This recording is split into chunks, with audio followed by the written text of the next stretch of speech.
Buenas tardes. Para cerrar con el tema del uso de los programas de cálculo como herramientas de diseño, queríamos mostrarles un caso práctico, una obra real en donde se aplicó o se utilizó estos programas de cálculo, en este caso el RAM Element, para precisar o ajustar el mecanismo estructural del edificio.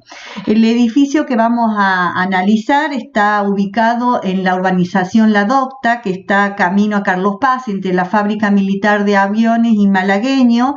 Es el Housing Nobu de los arquitectos Morini. Este es un frente del edificio, este es el frente de la manzana, sería donde está el housing, y la vista de atrás es esta, que es la que tiene esta saliente en el medio del bloque. En planta, el edificio tiene 34 metros por 16,50 y la saliente que daba hacia el interior de la manzana de 2,5 metros. La altura del edificio es de 16,50, son solo 5 niveles. Este es el corte transversal del edificio y este es un corte longitudinal del edificio. Lo primero que hacemos es precisar en función de la arquitectura dónde podemos ubicar nuestros elementos portantes. Es así que se define un núcleo central de circulación que va a estar resuelto con tabiques de hormigón armado y luego una serie de columnas que se ubican en la línea divisoria en la línea de los muros, digamos, que es la línea que va dividiendo las unidades de vivienda. Esta es una unidad de vivienda y esta es otra unidad de vivienda. Y todo el perímetro tiene columnas. Esa es nuestra primera intención al armar vigas. Como ustedes pueden ver, ya podemos identificar cuáles van a ser nuestros planos de apoyo para las cargas de los entrepisos o las cargas de las losas, que van a estar armadas en una dirección apoyándose tanto en los planos perimetrales como en el plano central. La primera intención de los arquitectos es que en el plano central la unión de las columnas centrales se pueda hacer con una viga que sobresalga del espesor de la losa, pero la intención es que en el perímetro la viga esté contenida en el espesor de la losa. Eso es lo que nos obliga a que las losas, incluso por su longitud, son losas que tienen 7,5 metros aproximadamente, por su longitud se resuelvan nervuradas para tener la rigidez suficiente. Entonces, con esa búsqueda vamos viendo, ya detectando algunos puntos complicados. Por ejemplo, en las caras cortas estamos viendo que las vigas son largas, aunque solo la carga que tenemos en estas vigas perimetrales es carga de la envolvente o de los muros envolventes. En cambio, en las caras más larga, que es la cara portante de las losas, además de la carga de las envolventes, vemos que hay un tramo largo en este sector. Entonces, vayamos y modelemos el edificio. Esto es lo que los arquitectos quieren. Quieren un pequeño voladizo que haga de alero a todo alrededor del edificio y una viga que esté contenida en el mismo espesor de la losa, que arme todo el perímetro de este edificio. Esa viga solamente nos ayudará a recibir las cargas verticales del edificio, de la losa, ¿no? Este es el 3D, fíjense, del edificio. Se ve claramente una línea de pórtico central y las vigas chatas que van armando todo el perímetro del edificio. Todo lo que es la estabilidad del edificio está garantizada por el núcleo central rígido de circulación, donde se alojan las circulaciones, y el pórtico central en el medio, porque todo lo que tiene viga chata no permite que forme un plano rígido resistente a las fuerzas horizontales. Cuando se modela el edificio en una primera modelado, uno puede determinar que existen grandes desplazamientos o descensos en esas vigas que habíamos detectado que eran vigas largas.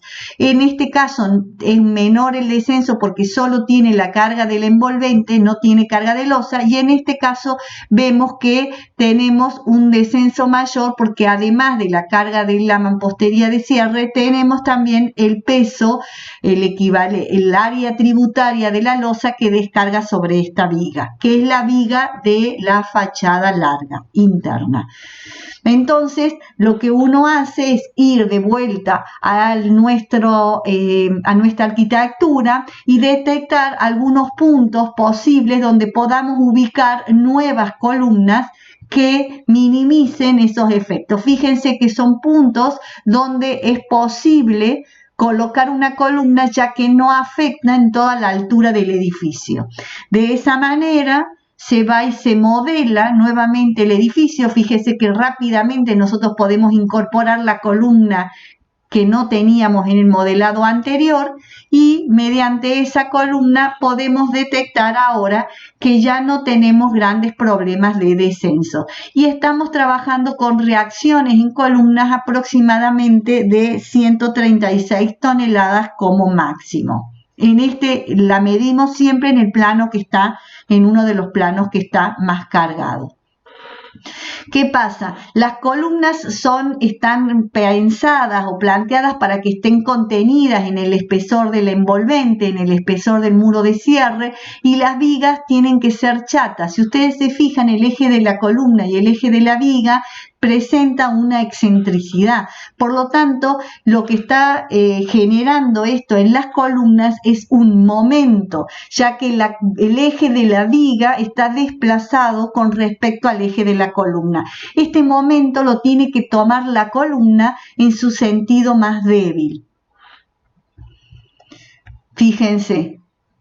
Entonces, como uno va a la arquitectura y puede observar que en realidad, si bien estaban planteando una viga contenida en el espesor de la losa, se veía que había una línea de cielo raso por abajo de esta losa, lo cual permitía que uno pueda alojar una viga que tenga un menor ancho para que esa excentricidad que le estábamos transmitiendo a la columna sea también menor, sea un momento menor, disminuyendo la excentricidad entre el eje de la columna y el eje de la viga.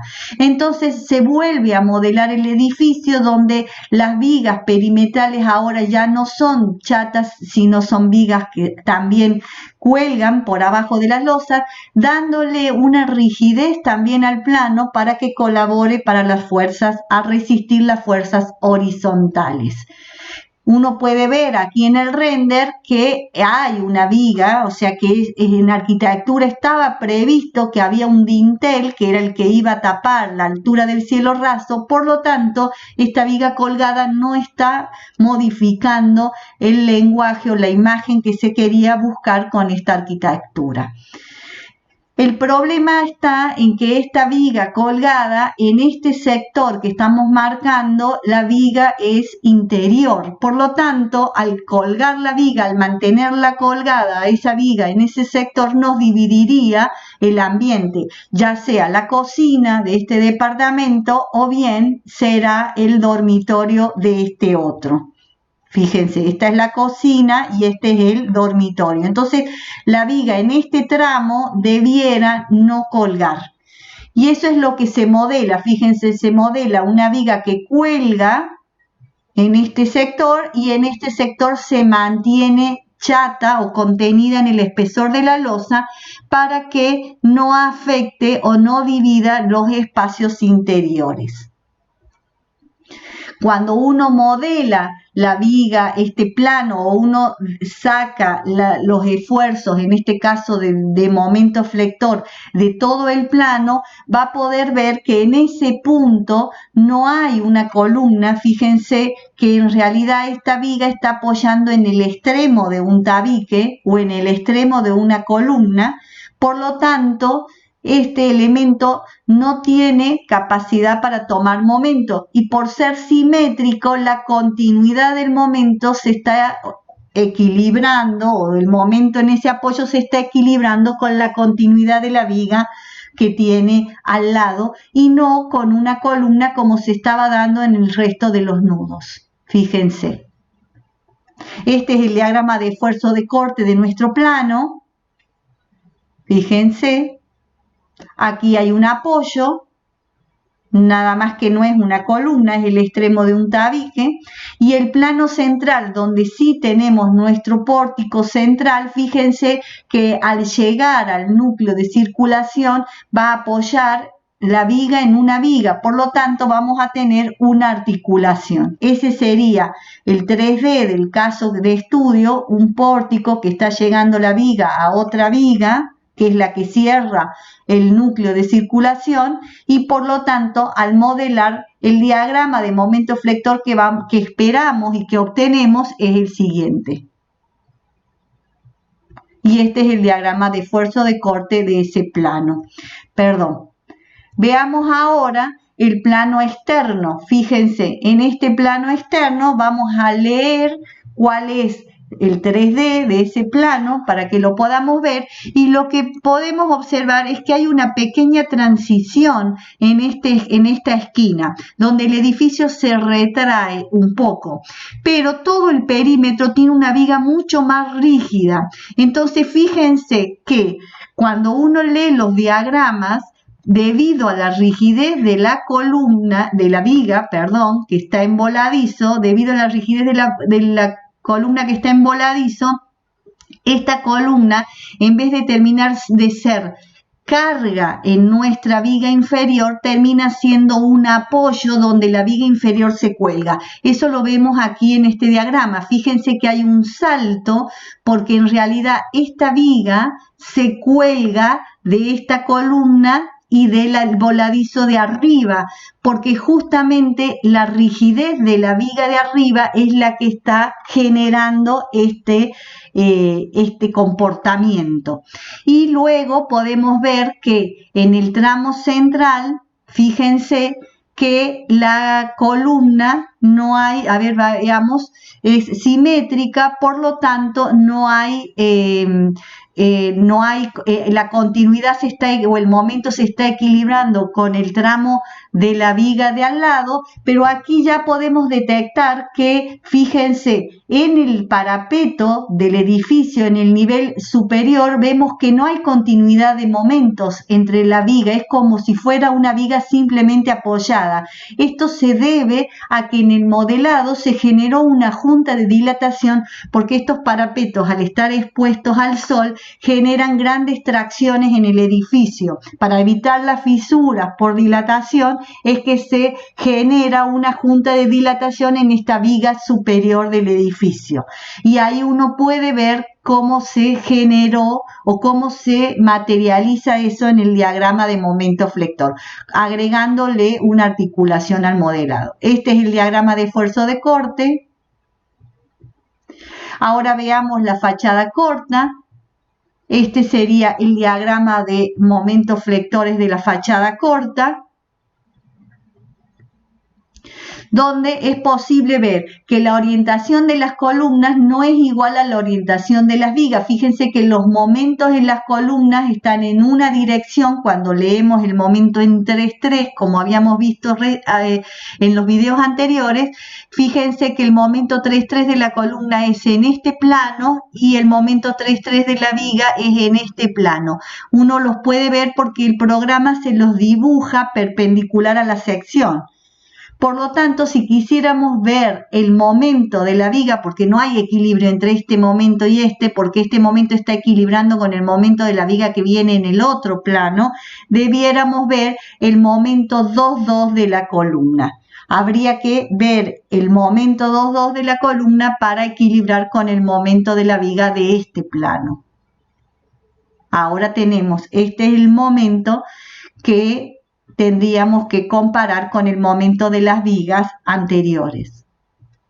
Este es el diagrama, este es el plano de estructura de la planta, donde se ve que es una losa nervurada armada en una dirección porque la losa tiene una gran longitud. Las vigas son colgadas en todo el perímetro, salvo en la zona donde la viga se hacía interior al edificio. Tenemos el núcleo de circulación y en el centro del edificio tenemos una viga colgada. Es interesante ver cómo se trabaja con secciones de columnas que no solamente son rectangulares, sino también hay columnas en L y columnas en forma de T. Y estos son los diagramas, los esquemas de armado o los detalles de armado de nuestras vigas para que ustedes vean cómo se van armando, se van generando los planos de detalle. Nosotros hasta ahora lo que estábamos haciendo era indicar cuál es la armadura principal. Ya aprenderemos en el futuro a armar el plano de detalle de nuestras vigas cuando entremos en el dimensionado de vigas. Bueno, nos vemos en el próximo video.